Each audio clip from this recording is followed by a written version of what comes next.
Halo, selamat sore. Patrisius Juwandono di sini. Selamat tersesat di channel saya, namun saya berjanji saya akan menyesatkan Anda ke jalan yang benar. Nah, masih tentang eh, coding dengan NVivo. Topik saya pada kali ini adalah bagaimana kita membuat memo. Memo adalah rekaman dari apapun yang terlintas di benak kita ketika kita membaca kembali kode-kode yang sudah kita buat.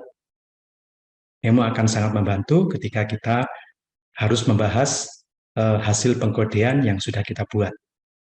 Kalau kode itu tumbuh dari data, kita membaca data, kemudian kita kodekan, maka memo adalah sesuatu yang tumbuh dari pikiran kita sendiri. Memo merekam percikan-percikan ide maupun percikan-percikan gagasan yang sudah kita buat ketika kita mencermati kode-kode yang sudah kita lakukan. Jadi memo akan sangat berguna ketika kita akan menulis pembahasan dari kode-kode yang sudah kita buat. Memo merekam semua pikiran kita tentang kode, tentang hubungan antar kode, tentang analisis yang perlu kita lakukan, tentang kajian yang perlu kita lakukan. Jadi semuanya terekam ke dalam memo dan NVivo menyediakan fasilitas untuk membuat memo. Begitu kita mencermati memo-memo yang sudah kita buat, maka akan terasa lebih mudah ketika kita harus menyusun pembahasan dari kode-kode yang sudah kita lakukan sebelumnya. Nah, untuk video tentang bagaimana cara membuat coding dan bagaimana menghubungkan antar kode dengan NVivo, silakan periksa video-video saya sebelumnya. Saya sajikan linknya di deskripsi. Untuk kali ini, saya akan bicara tentang bagaimana membuat dan merekam memo dengan NVivo. Nah, bagaimana caranya? Mari kita lihat sajian saya. Baiklah, saudara-saudara, ini adalah topik kita kali ini. Jadi, saya sudah membuka NVivo saya dan di sini bisa kita lihat dua files yang sudah saya masukkan ke dalam NVivo. Yang pertama adalah hasil angket dari salah seorang responden saya, dan yang kedua adalah hasil angket dari responden kedua. Kemudian saya juga sudah membuat kode. Di sini ada beberapa kode yang sudah saya kodekan dari kedua hasil angket tadi. Kemudian di sini juga sudah saya lakukan pengkaitan antara satu kode dengan kode yang lainnya. Jadi misalnya seperti ini, ciri video itu melingkupi beberapa kode yang lebih kecil atau subkodenya. Nah, untuk yang bagaimana membuat kode seperti ini, sudah saya jelaskan di video saya sebelumnya. Silahkan cek di kolom deskripsi, Anda akan menemukan link ke video saya sebelumnya. Nah, sekarang yang akan kita bahas adalah bagaimana membuat memo. Memo dalam sebuah penelitian kualitatif adalah apapun yang terlintas di benak kita atau di pikiran kita ketika kita membaca kode-kode yang sudah kita buat. Jadi kalau kode itu asalnya atau akarnya dari data, maka memo itu adalah dari pikiran kita. Ketika kita mencermati kode-kode yang sudah kita buat, ketika kita membaca ulang, maka kadang-kadang terpercik satu gagasan di benak kita yang mungkin nanti bisa sangat berguna untuk ketika kita menganalisis hasil kode itu lebih jauh atau membahas hasilnya. Nah, jadi karena kode itu sangat berguna, maka kita harus merekam kode itu. NVivo menyediakan fasilitas seperti itu melalui memo. Jadi sekali lagi, memo adalah rekaman dari gagasan-gagasan yang terlintas di benak kita ketika kita mencermati atau membaca ulang sebuah kode atau serangkaian kode atau serangkaian hasil penggalian data. Nah, bagaimana cara membuat memo? Yang pertama tentunya kita harus mencermati kembali kode-kode yang sudah kita buat. Ya, seperti misalnya sekarang di sini saya klik kode untuk bakat versus kemampuan. Ya, kalau kita klik ini, maka kita akan melihat uraiannya. Nah, uraiannya seperti ini. Ya, kita baca lagi. Ya, memang membaca penelitian kualitatif atau membaca data kualitatif itu harus berulang-ulang. Tidak bisa sekali jadi. Ya, jadi harus beberapa kali diulang, direnungkan, diulang. direnungkan lagi. Dari situ nanti akan ketemu percikan-percikan ide yang terlontar di benak kita, di pikiran kita, dan itulah yang kita masukkan sebagai memo. Ya. Misalnya kita membaca ini, menulis dan bercerita itu merupakan suatu kecakapan, bukan bakat yang turun dari langit. Kalau menulis dan bercerita itu suatu bakat, hanya orang yang memiliki bakat menulis dan bercerita yang dapat melakukannya. Ini adalah hasil transkripnya, ini yang dikatakan oleh respondennya. Nah, ketika kita mencermati baris-baris ini, kemudian terlintas di pikiran kita, oh kalau gitu nampaknya harus ada semacam pembahasan singkat mengenai apa itu bakat. Nah, itulah yang merupakan memo kita. Itulah yang merupakan ide yang terlintas di pikiran kita, dan itu harus kita rekam. Harus kita rekam supaya kita nggak lupa. Ya. Nah, caranya merekam adalah dengan membuat memo. Ya. Nah, maka kita akan masuk ke memo, atau kita akan create memo ya. Di sini kita create memo. Nah, misalnya penjelasan tentang bakat.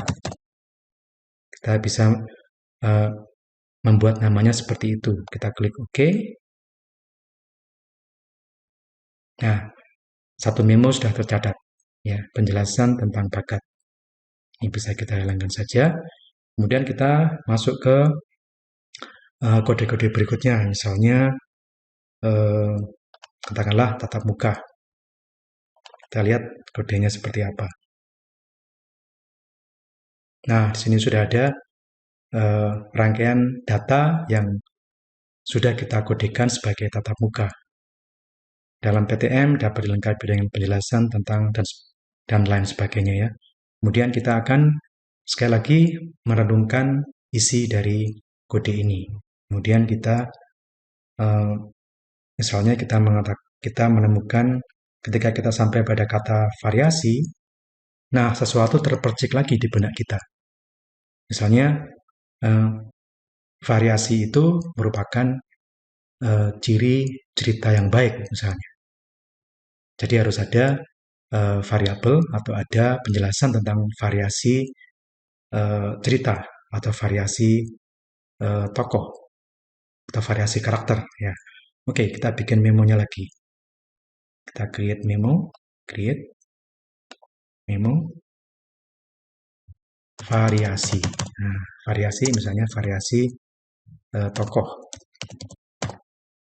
Nah, oke, kita klik OK. Ya. Nah, kemudian di sini kita bisa menuangkan pikiran kita tadi. Ya.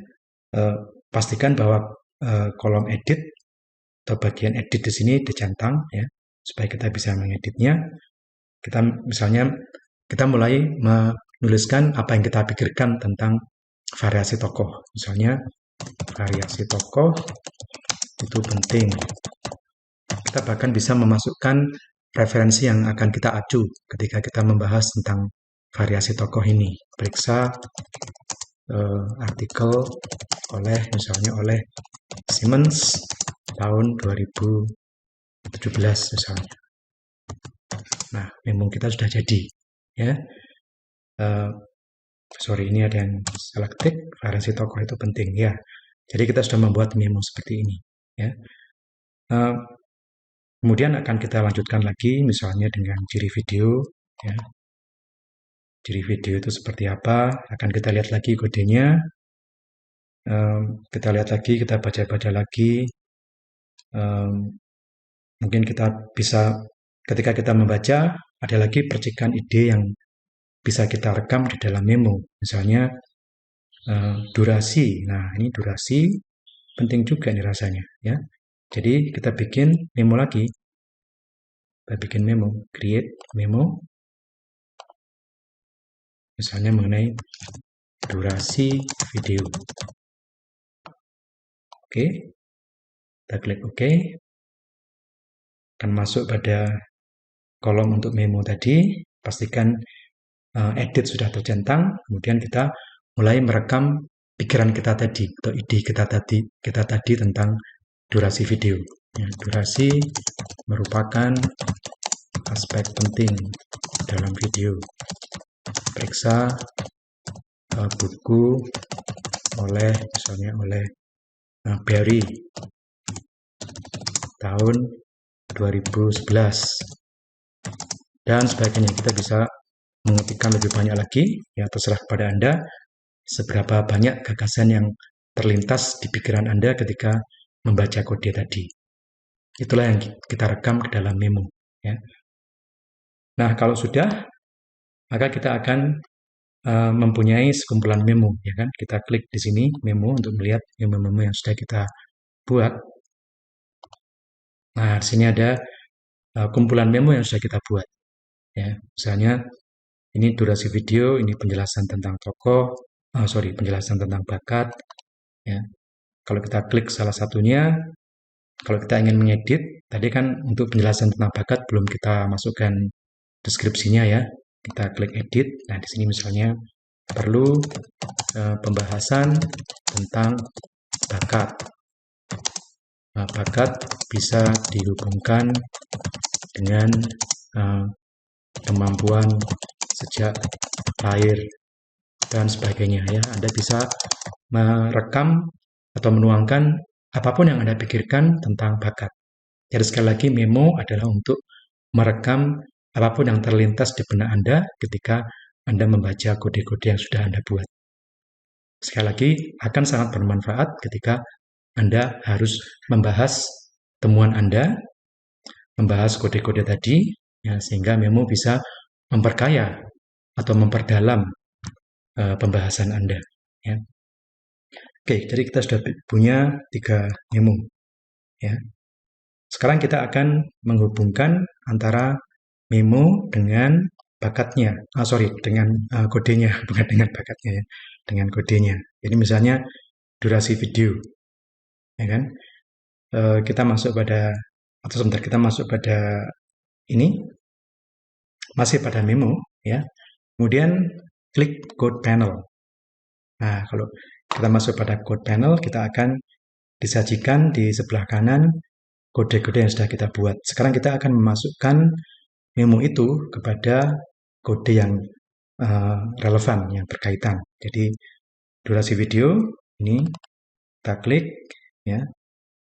Pastikan code panel sudah tercentang juga. Kemudian kita sorot ini. Kemudian kita seret dia ke sana ke ciri video. Nah, sudah masuk ke sana. Jadi memo tadi sudah masuk ke kode ciri video. Kemudian penjelasan tentang tokoh. Pastikan code panel tercentang. Kemudian kita sorot isi memo itu. Ya, isi memo itu kita sorot. Kemudian kita masukkan pada karena ini penjelasan tentang bakat, jadi ini masuk ke bakat versus kemampuan. Nah, dia sudah masuk ke sana. Ya. Kemudian selanjutnya memo tentang variasi tokoh. Pastikan bahwa code panel sudah tercentang. Kita highlight isi memonya. Kita seret dia ke variasi tokoh. Misalnya, di sini tidak kelihatan ya. Nah, di sini misalnya penokohan. Ya. Ini kita seret ke penokohan. Nah, dia sudah masuk ke sana. Ya. Jadi dengan demikian setiap memo itu sudah kita masukkan ke kode-kode yang sudah kita buat dan akan terkait dengan memo yang tadi. Jadi antara memo dengan kode sudah saling terkait. Ya. Sekarang kalau kita lihat kembali kodenya, misalnya tentang penokohan. Kalau kita klik penokohan, maka akan kelihatan di sana. Nah, di sini ada memo yang sudah kita tambahkan. Jadi sekarang hasilnya bukan hanya isi kode, tapi juga memo. Sekali lagi, kode itu asalnya dari data, sedangkan memo adalah hasil pikiran kita atau ide yang terlintas di pikiran kita ketika kita membaca kode itu. Manfaatnya apa? Nah, ketika kita membahas butir ini di pembahasan, itu kita bisa menyelipkan atau kita bisa berangkat dari memo ini. Kan tadi sudah direkam ya, isi pikiran kita di memo, jadi kita tinggal ya menambahkan kata-kata untuk menjelaskan memo ini. Dengan demikian, sebenarnya analisis atau pembahasan itu sudah separuh dikerjakan ketika kita menentukan memo untuk setiap kode. Dengan demikian, pembahasan Anda menjadi lebih terbantu oleh adanya memo. Ya, sekali lagi, memo itu sangat vital, sangat penting ketika kita ingin menganalisis kode-kode yang sudah kita buat. Ketika kita ingin membahas kode-kode yang sudah kita buat.